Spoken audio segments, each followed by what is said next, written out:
Bonjour à tous, c'est le JT de l'OM spécial Classico pour débattre aujourd'hui avec nous.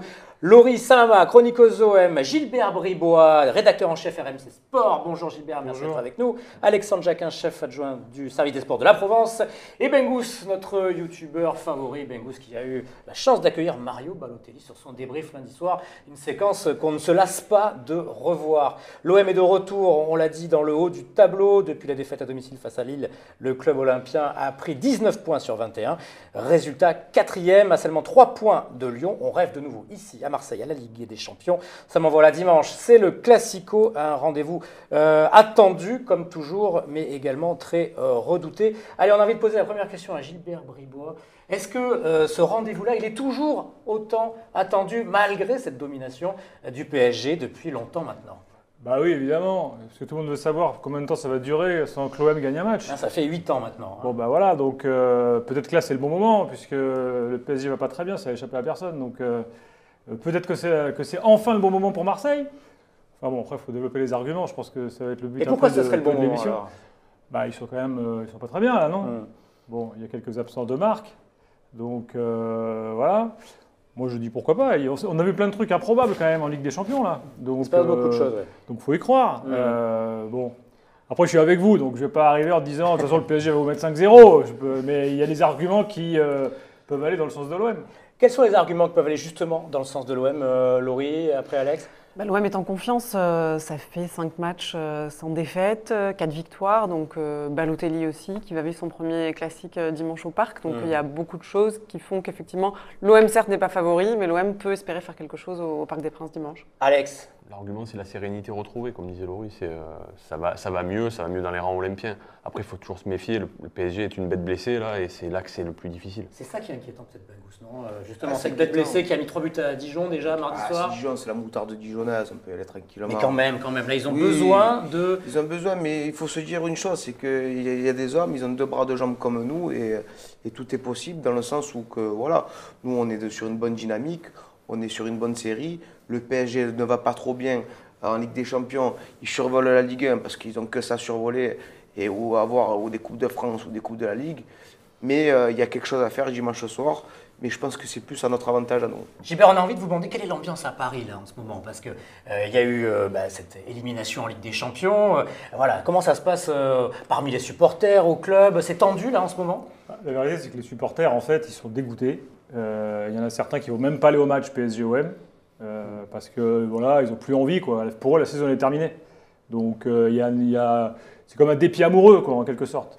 Ils se sont fait plaquer là par leur copine il y a quelques jours, alors qu'ils s'y attendaient pas. Donc ils ont du mal à s'en remettre. Voilà, c'est ça l'état d'esprit un peu général, quoi. Les supporters parisiens, ils sont très très énervés. Ils sont très énervés après les joueurs, ils sont très énervés après tout le monde en fait.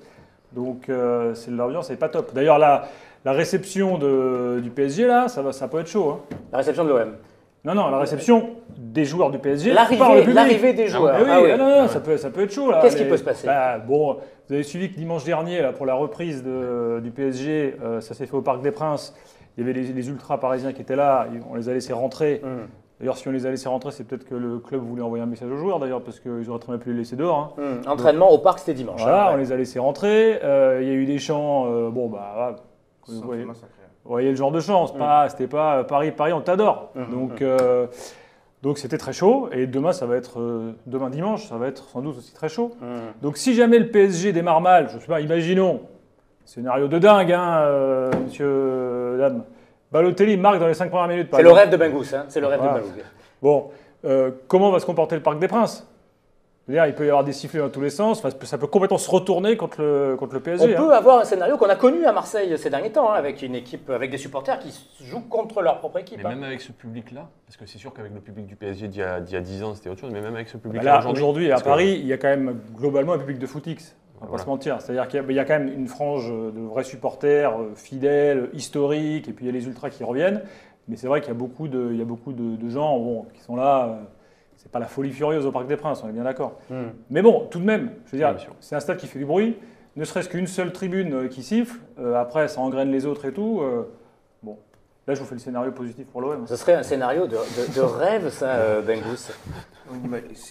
C'est grave, hein, avec tout l'argent qui est investi Et le fait d'être premier, ça ne leur suffit pas. Après, une Ligue des Champions, c'est quand même assez compliqué de pouvoir en gagner une parce qu'il y a beaucoup de monde autour, il y a beaucoup de grands clubs qui veulent la gagner et ce n'est pas donné à tout le monde. Et de voir des gens, comme il dit notre cher ami, c'est des footix, exactement, c'est des footix parce qu'ils ne sont pas contents d'être premiers, ils ne sont pas contents de gagner une Coupe de France, de faire une triplée, une Coupe de la Ligue. Je ne comprends pas. Les enfants gâtés du foot, Laurie, les supporters. Non, mais ça a été, parce que le scénario était terrible. Ça a été une humiliation quand même pour eux. Les supporters l'ont vécu comme ça, je pense. Enfin, c'est la deuxième fois après la remontada, le comeback des Anglais. Ils se sont vus trop bons. Pardon, quand même, un truc. Ils ne sont pas contents d'être champions, de gagner et tout, parce qu'ils marchent sur la gueule de tout le monde depuis quelques années quand même. Faut quand même, y compris Marseille d'ailleurs. Quoi? Ils marchent sur la gueule en France. Oui, en France, ils explosent tout le monde. Ouais, mais ils ont que ça à faire, quoi. Bah, ils ont que ça à faire, c'est déjà pas mal. Je pense que si vous, ici, vous aviez le même palmarès sur les 10 dernières années, vous seriez bien contents. Eh ben nous, le problème, c'est que si on avait été à leur place, je pense qu'on en aurait gagné au moins 2-3 de Ligue des Champions déjà première. Le problème, c'est que le PSG n'a pas assez de concurrence en Ligue 1. Quoi. À force de jouer des matchs, à force de survoler la Ligue 1 et de battre Marseille 5-1 comme au Stade Vélodrome comme il y a 2 ans, à force d'enchaîner ces matchs-là tous les week-ends, je pense qu'ils sont habitués à jouer sans pression. Et dès qu'il y a la pression de la Ligue des Champions, ils s'écroulent un peu. C'est mon analyse personnelle. C'est ça peut-être la plus grosse faiblesse du PSG, c'est dans un championnat sans doute trop faible et de ne pas être habitué à une confrontation costaud. C'est une équipe où il y a beaucoup de talent individuel. Je veux dire, aujourd'hui, on prend les 11 Parisiens. Quel Marseillais vous mettez dans le 11 ? Il faut réfléchir. Bon.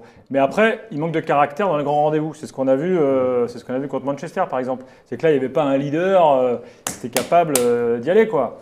Donc c'est ça qui leur manque, c'est le caractère. Il manque du caractère et une histoire peut-être aussi à ce club qui a du mal à se construire un palmarès, une épopée européenne convaincante qui puisse emmener toute la France. Ils n'ont pas bénéficié, on va dire, de la faveur arbitrale comme certains grands clubs historiques, Barça, Real. Mais ça, c'est le lot des clubs des dominants. Ouais. Le dominant bénéficie toujours de l'arbitrage quelque part. Lyon a bénéficié, par exemple, de décisions d'arbitre pendant des années, quand ils dominaient le foot français.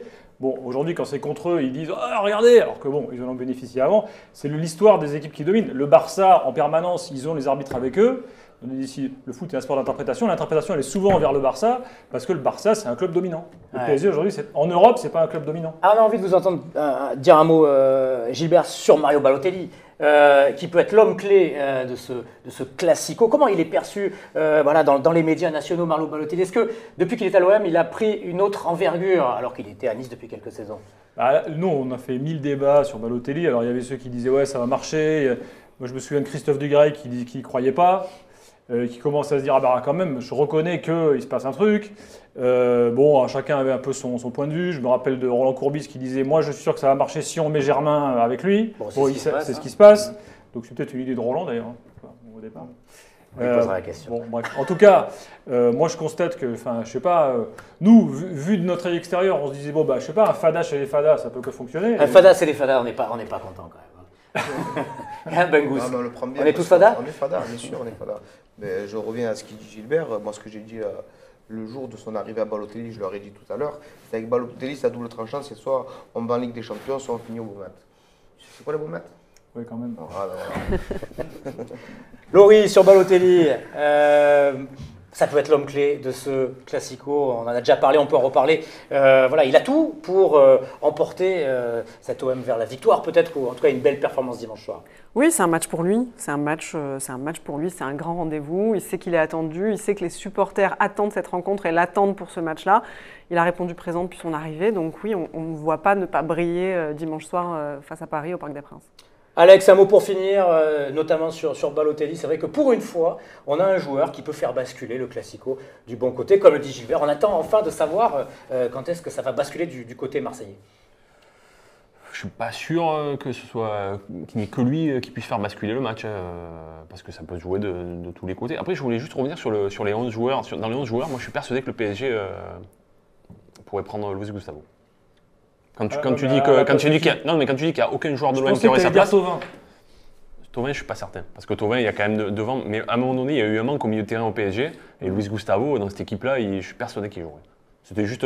Thauvin, je ne sais pas Thauvin. Parce que Thauvin, il y a quand même Mbappé, il y a quand même Di Maria, il y a Draxler. En fait, je veux dire, à côté droit, c'est quand même bouché. Alors qu'au milieu de terrain, je pense que le Luis Gustavo de la saison passée, évidemment, je pense que Luis Gustavo, il a rien à envier à aucun joueur parisien. Pour moi, au milieu de terrain, On va s'arrêter Verratti, là. Luis Gustavo, franchement, ça fait rêver. On va s'arrêter là. Merci à tous. Merci Gilbert d'être passé nous voir rapidement ici au studio de la Provence. Vous serez au parc dimanche soir. Non, par contre, je suis à Nîmes demain pour Strasbourg, parce que ça, c'est ma vraie équipe. Donc, Strasbourg, demain, et Strasbourg, on gagne à Nîmes, oui. on Nîmes 2-1, on gagne à Il a Nîmes. filé un beau coup de main aux Olympiens la semaine dernière, en fait, 2-2 contre Lyon. Exact. Merci à tous d'avoir suivi ce JT de l'OM. À bientôt.